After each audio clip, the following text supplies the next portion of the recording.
Hello, everyone. This is Sirisha, and I host the Women, Career, and Life podcast. Just like you, I've traversed varied paths, stumbled a little, picked myself up, and learned a great deal on my journey. Many of us face similar questions, but we don't always get to have a conversation with our friends or peers. In this podcast, you will hear real stories that you can connect with on the challenges of navigating career and life. You must be wondering who I am. In my everyday life, I'm a career woman, a mom, and an avid reader. I'm also a road tripper, amateur gardener, and even a fashionista on some days. Join me and my guests as we have an open and honest discussion on career change, trade offs, and working across boundaries. You get the idea. It's a perspective you simply may not hear anywhere else. Today, I have our guest, Maria Litzinger, who's a financial advisor with Edward Jones. Maria is going to talk about the 4 pillars of retirement. She and I connected. Both of us are Carnegie Mellon alums, and we actually met through that program when she presented on the 4 pillars of retirement. And for the most part, I really thought retirement was more around the finances, and this gave us a much broader, holistic scope of everything you need to consider for having a really good quality of life in retirement. Maria, welcome. I'm really looking forward to today's conversation. Thank you, Srisha. So I appreciate being here. Before we dive right in, this is a part 2 of our interview with Maria Litzinger, where we're talking about the 4 pillars of retirement. Join us as we step into pillar 3 of this episode. As we continue, how does it work with family when we prepare for retirement, for that quality of life? So historically, the definition of family has really been those who are related to me by blood or adoption or by marriage. And what we came to find out in this research here is that 66% of the respondents now have an expanded definition of family. And that expanded definition really includes anybody you love and care for. So maybe it's a caregiver who's been with your family for many years, who you just have such a close relationship with. Or maybe sometimes if you have an honorary aunt or uncle, they're not related by blood or marriage, but again, just those very close relationships that you have with people outside of that traditional family definition who you really consider to be family. The number one area where retirees are looking to spend their time in retirement is with family. Having those relationships is integral, just up there with health. It keeps people engaged. It emotionally, physically, all of those things, in spending time with those with whom they love. So I think it's, again, one of those things that we can be thinking about at all aspects of our life. Are we investing in those relationships in the ways that are most important to us now? Even busy career, maybe small kids at home, all of the things that sometimes take our time at different phases and different seasons of our lives. It's so important to keep those very important relationships front of mind and investing the time into those, as it's such an area where there's fulfillment, not only through our working lives, but then particularly as we get into retirement. Family as a definition has changed. I'm originally from India. Many years ago, it was a joint family. It's become nuclear family. And then now we are separated by ocean very often from our family. So it's a very different definition, just even from a close knit. And then you have your family and friends and your circle that you're investing in when you're getting ready for retirement. And I'm glad you brought that up, because when you're thinking of family, you're always thinking about that straight line. Grandparents, parents, kids, grandkids, just going down that path. But when very often people now live in different cities, they're not in the same country sometimes. So that closeness is different. And research has also shown that for people to stay active and have a quality of life or a successful retirement or just a successful transition into their next phase is to be mentally and socially active. Actually, socially active is a very key part of it. And that's where the family comes in. It also lends itself to the next pillar that we're talking about, which is purpose. So how do we stay mentally and socially active? And what does your research show on purpose as you look at retirement? To draw this in specifically again to women, the research shows that generally throughout our lifetimes, when we talk about who lives alone, the numbers are very interesting. Again, through the majority of lifetime, the numbers are pretty equal in terms of the split between men and women who live alone at any particular point. But when you get to the age 75 and over age band, the number of women who are living alone is astonishingly high. The reasoning behind that is women generally tend to outlive our male counterparts. Really going back to that family and why just thinking about it as who lives in my house right now, or my children or grandparents and so forth, it really does need to be expanded out because our lives will change over time. When it comes to the purpose pillar, I'll start just throwing some numbers out for everyone to consider. So when you're in your working career, let's assume a working career means 8 hours a day, 5 days a week, a traditional 40-hour work week. The majority of us are working maybe 50 weeks a year. Now, if we multiply that by 20 years, and the reason we're doing that is because in retirement, an average length retirement is about 20 years, if you figure from age 65 to 85. All of that multiplied up, so your 40-hour work week, 50 weeks a year, 20 years is 40,000 hours. Right now, you have 40,000 hours of time accounted for if you are still working. If you have transitioned into retirement and retirement for you is not working at all, you now have this, what we call time affluence of 40,000 hours of time to fill, which probably in your working career sounds amazing. All the things you can think of that you can get taken care of. You can get the groceries done and get to the dry cleaning, get to all of these different things. But when it really comes to the reality of retirement, a lot of people are not prepared for that amount of free time. Generally, people might have those couple of trips that throughout their lifetime they've always wanted to take. And those are top priority on the list whenever they've chosen to retire. Other times people may know they're definitely going to want to spend more time with their family. Again, that can be extended definition of family.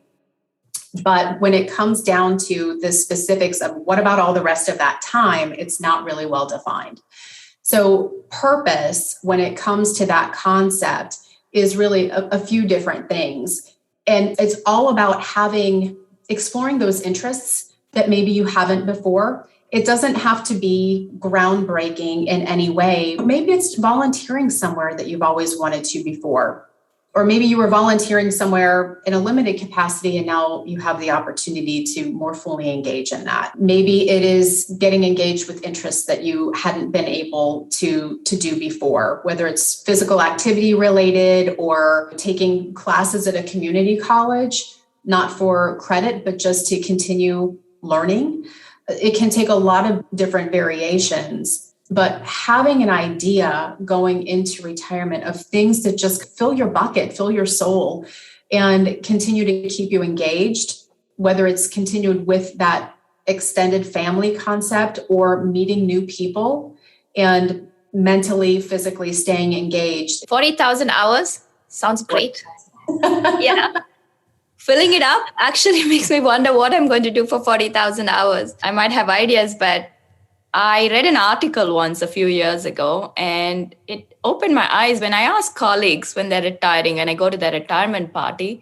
Most often I hear that they are planning to travel or spend time with kids, but I don't think that's going to take the 40,000 hours. So what are you going to do with the rest of it?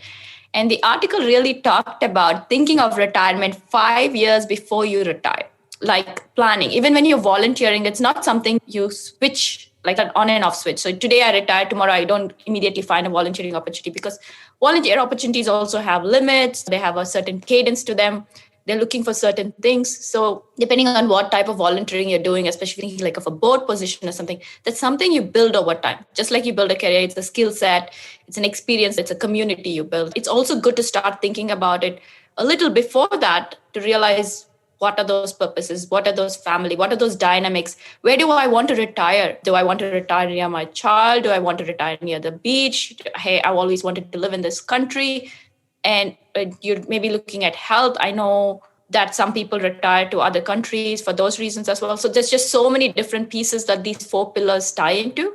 When you have the 40,000, you're only talking about the work hours, right? You're not talking about the rest of the day, the evening, the night, all of that. So how do we get prepared for this as we look at all these four pieces? The research is interesting, eye-opening, but also not surprising, because those are the things we should be thinking about. Like when I have a conversation with my parents, it's about health, but they have a community built around them. And that is one thing very important, because when they come to visit, it is different because they don't have transport. There's not a social community for them. So it can be sometimes quite isolating. And that can be very challenging.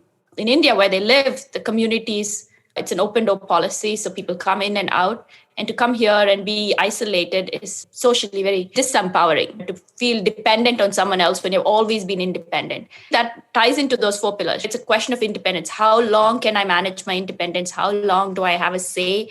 How long can I control my thing? And I just want to wrap back around. We talk about women and finances, and you brought that up. It was 75, most women, and there's a significant number who do live alone because of social circumstances. Women, first of all, live longer than men, and there's the age difference. So that usually becomes a key factor for them to be on their own. So I want to emphasize that is I would like as many women as possible to start looking at their finances. I'm sure everyone knows what to do, taking a more keen interest, having an idea of where all the pieces are laid out so that they can own their own financial journey and are not put in a hard spot when circumstances suddenly change. Is there anything else you wanted to add to this conversation? I think really we've touched among so many of the highlights of the study, and just going back, and I think just like you were saying, Sarisha, really thinking of this as a journey, and that retirement is not something that you should simply begin thinking about whenever you are ready to retire. It's a culmination of all of the different choices and activities that have taken place over a lifetime. And certainly circumstances are different for different people. Specifically, when it comes to the financial pillar, not everyone has all of those opportunities to start investing the moment that they start working, but really understanding how all of this works together and how you can really successfully get to that transition point of retirement. I definitely agree with you in terms of really thinking about things that 5 years out, even possibly 10 years out, about, okay, this is the trajectory that I'm on. This is when I'd like to retire. Is this all possible? And what are the pieces that I feel are left unattended to as it comes to these four pillars that I should really start focusing on if I haven't already? I feel like really thinking about retirement as comprehensive and holistic to a lifestyle is a much better way to think of retirement than it simply being a financial decision. Are there like 5-10 questions I need to ask myself when I'm thinking about this retirement that people can utilize to set them on that path? Conceptually taking these ideas and doing a self-assessment against how is my health? How are my connections with my family? Where am I making a difference or feeling engaged from a purpose pillar? How are we doing and trending from preparing for the future financially? Again, talking with an advisor, I think, is always a really good starting point, because everyone's situations can be so uniquely different.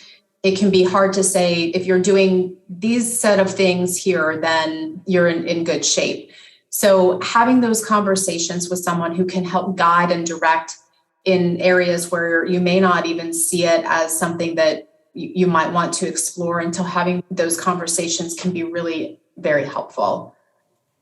Yes, I'm glad you brought those different pieces tied together. And I just want to throw one out. Think about where you want to retire, because that ties into your lifestyle. It ties into your family relationships, and probably where you want to drive your purpose. If you want to give back in a different place or a different country. And so those are all the different pieces. So there is one question I ask every guest.